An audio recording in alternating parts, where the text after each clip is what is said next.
Is Michigan about to get blown out by Alabama, or is it possible Michigan goes 8-5? We discuss coming up next.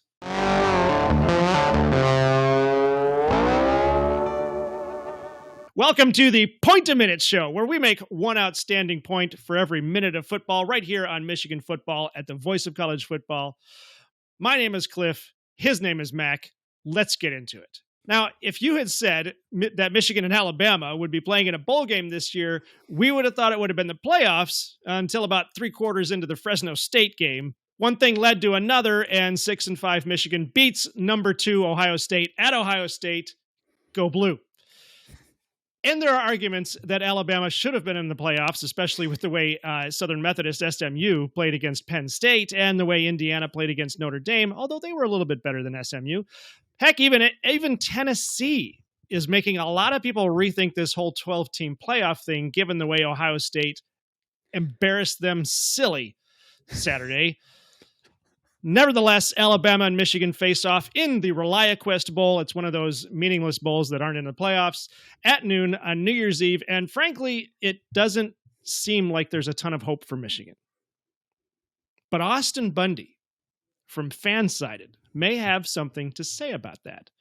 Before we get to our predictions for the game, let's discuss the Alabama situation. Mac, let's get this out of the way first. Should Alabama have been in the playoffs over SMU? I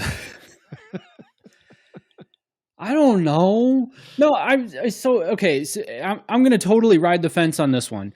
And the reason is because I don't really want to take a side, because everybody's like firing arrows and bullets at each other. No matter which side you're on, you get shot in the face with a flaming arrow from the other side. It's not good. It's not a good situation. The people who are saying Alabama should have been in over SMU because we would have gotten a better game. Yeah, maybe, but also maybe Alabama shouldn't have lost to Oklahoma. Maybe that's a thing. SMU won their games. Sorry, but it's also just kind of a fact that the ACC isn't as strong a conference as the SEC, and neither of them can hold a candle to the Big Ten. Apparently, holy crap! But I mean. So no, I'm not taking a side. I'm not saying Alabama should be in or shouldn't be in. I think I said on a short from the Big Ten Team Rivalry Show, go subscribe to us if you want. I said on a short, yeah, Alabama probably should have been in. I kind of just said that tongue-in-cheekily, if that's a phrase, because the fact of the matter is this whole system is kind of dumb. It's all based off of the eye test. We used to have the BCS where computers would predict everything. We'd put numbers in and algorithms would say, we need to go back to that. And if you want your 12-team playoff, then fine, have your 12-team playoff. Just feed all of the numbers into a computer and let them decide. The problem is that if we go back to that, that the computer would have put in Alabama over SMU because Alabama is probably the better team in a head-to-head match with SMU. But SMU won their game, so are we going to punish them? It's a sucky situation. And frankly, in my opinion, the first week of this 12-team playoff this year answered one question, I think, fairly definitively. And that is, now I got to think about how to rephrase this in a question. Is the 12-team playoff going to work? No. Is it going to lead to the Super League? Almost a guaranteed yes, that within the next 5 years, we are going to have the College Football Super League, with the SEC and the Big Ten being the two major conferences that make up the league. The ACC and the Big 12 are going to get absorbed into them, and then we are going to have divisions spread out through all of those, just like the NFL. The money is going to be distributed just like the NFL, and then the playoffs will be determined by whoever wins their division, just like the NFL. That's all I have to say about that. Well, this is probably a topic for another video, but I guess that's where I kind of look at it a different way, is that with the way the playoffs are set up right now, blowouts are expected. There's no way you're getting the actual top 12 teams. I mean, they kind of eliminated that by eliminating divisions in the conferences. So now you have the number 1 and 2 in each conference playing each other. But ultimately, number 1 and 2 in any given conference, as we found out, doesn't match up when you get to the playoffs. And so we had blowouts in round 1. But I also thought blowouts were kind of a feature of the system to get rid of the weaker teams, so the rest of the playoffs are the better teams. You'd think. Yeah. You'd think. I mean, well, that's kind of how it was supposed to happen, right? I mean, the crappy thing is, though, so I guess here's the thing about that, though. The way that the playoffs are set up right now is it doesn't take into account, and I don't think it should necessarily. Again, I think wins should matter, but then you've got this very valid problem of quality of resume. And the quality of SMU's resume is not the quality of Alabama's resume, even though Alabama lost more games. Right. But the fact of the matter is something as bizarre as this. Who do you think would win well, actually, let me say this. If Ohio State were to play SMU and Alabama, who would they beat by more points? SMU. The correct answer is SMU. I was literally waiting for you to say something. Oh, I'm sorry. I thought that was rhetorical. No.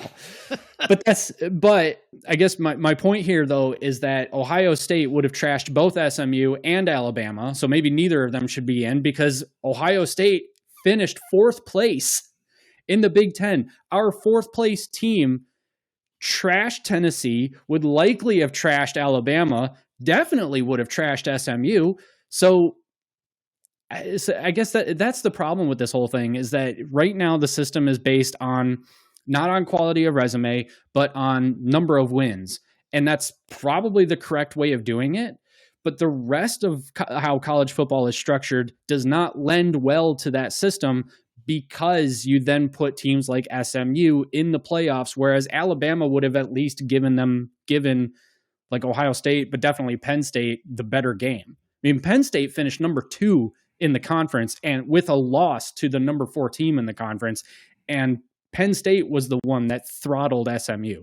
So the whole thing is just kind of messed up. And that's why we need the Super League to provide more structure to the rest of college football. The rest of college football's infrastructure needs that structure so that the playoffs then actually kind of make a little bit more sense, or at least more competitive. All right, well, the Super League aside, let's get into our second topic now for this video that was supposed to be one topic, which is the Reliaquest Bowl. And we're going to look at some stats here. But now with the Reliaquest Bowl, we know that Jalen Milroe is suiting up for the Tide, as is offensive guard Tyler Booker. However, linebacker Deontay Lawson and safety Malachi Moore are both out due to injury. Running back Justice Hayes has opted out as well. On the Michigan side, you've got Donovan Edwards, Mason Graham, Will Johnson, Andrew Gentry, and Colston Loveland have all opted out. All but Gentry are prepping for the draft. Gentry himself is transferring. We have yet to hear from Kalel Mullings officially, but as far as we know, he is playing. So, Mac, looking at these stats and wondering if Michigan has a chance. Right now, Alabama is a 13-point favorite. There's a 43-point over-under. The FPI is giving Alabama an 80% chance of winning. It doesn't look particularly good for Michigan by the odds makers and by the computer models. Does Michigan have a chance?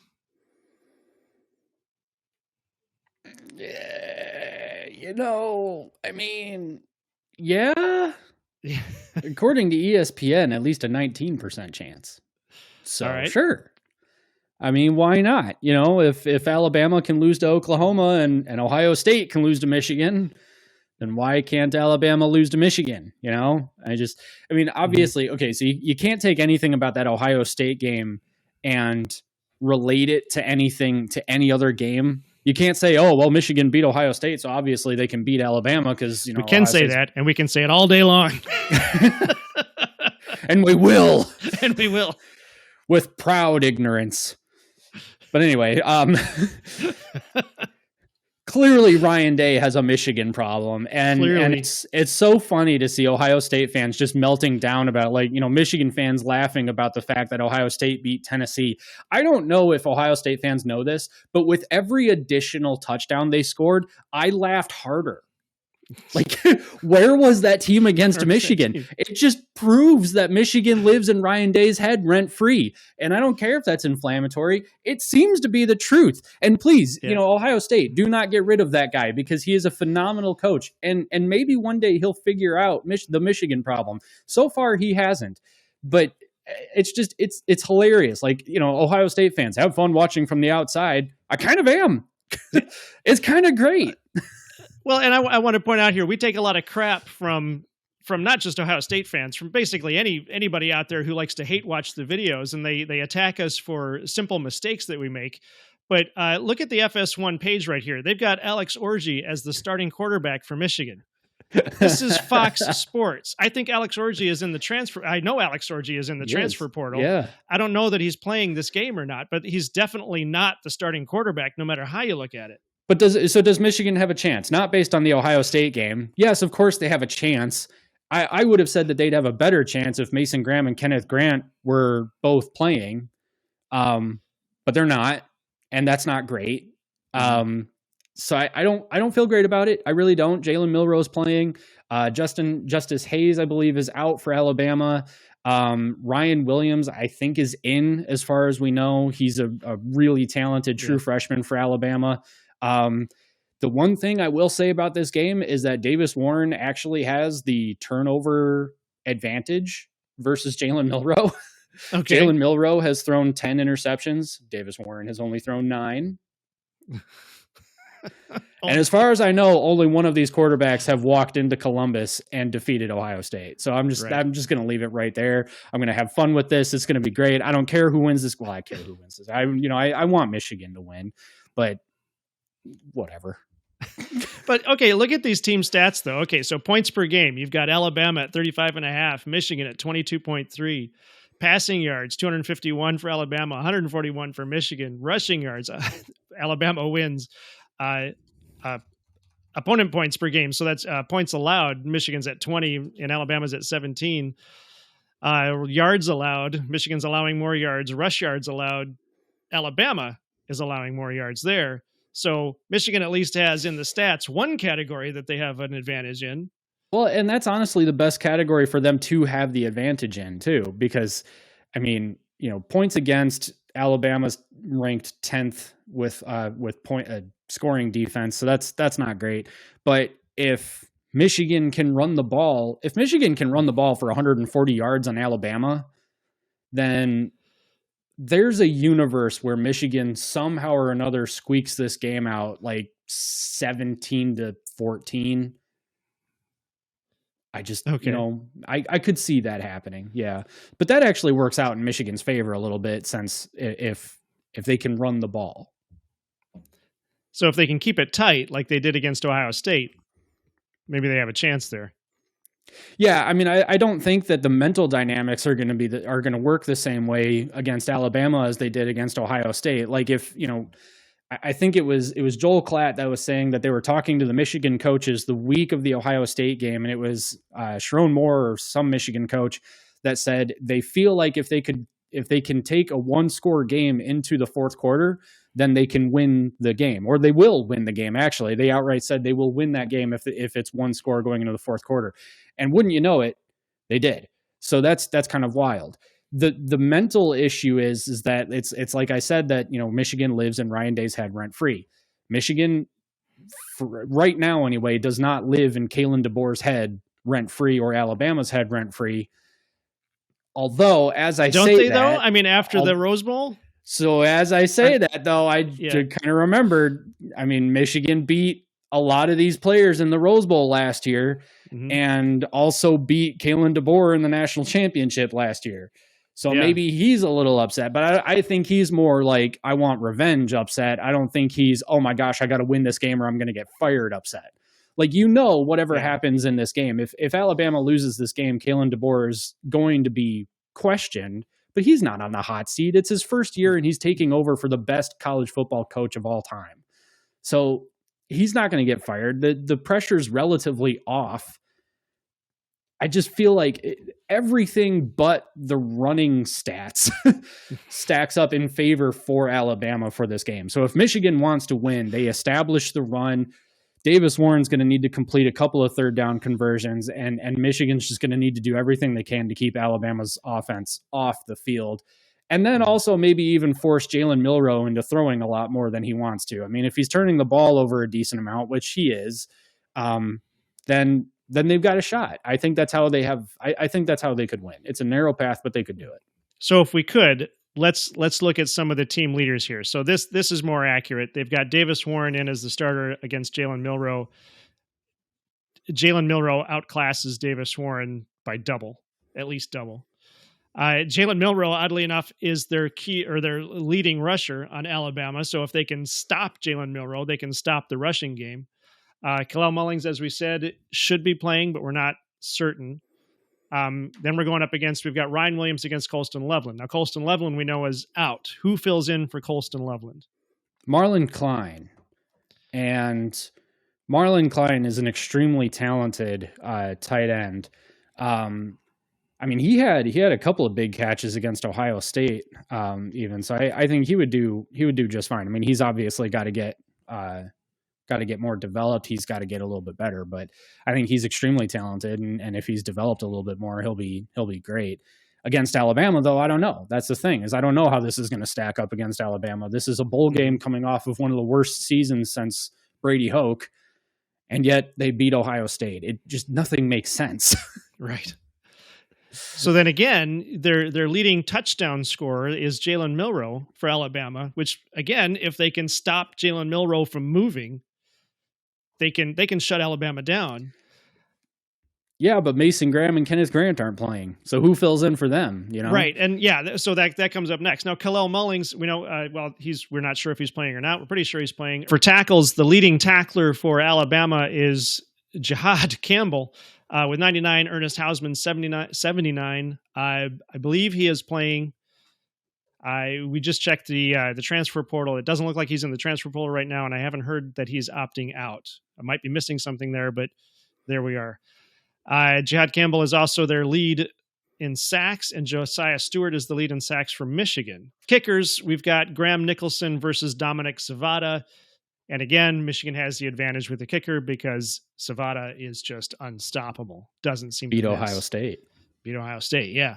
We're going to leave it right there. You guys watch that game. It's December 31st at noon, New Year's night or New Year's Eve day. We'll get there. Let us know what you think. Unless you're a hate watcher, just keep it to yourself. But otherwise, leave a comment below. You can find us on X. My handle is Dog Team Rivalry, DAWG Team Rivalry. And Mac is Big Ten Team Rivalry, B1G Team Rivalry. Stop by and give us a follow. We would love to hear from you over there. If you want more great analysis on college football, check out all the shows right here on Michigan Football at the Voice of College Football. You can also catch us on the Team Rivalry channel at various dates and times over right here on YouTube. Mac, take us out. This is Michigan Football at the Voice of College Football.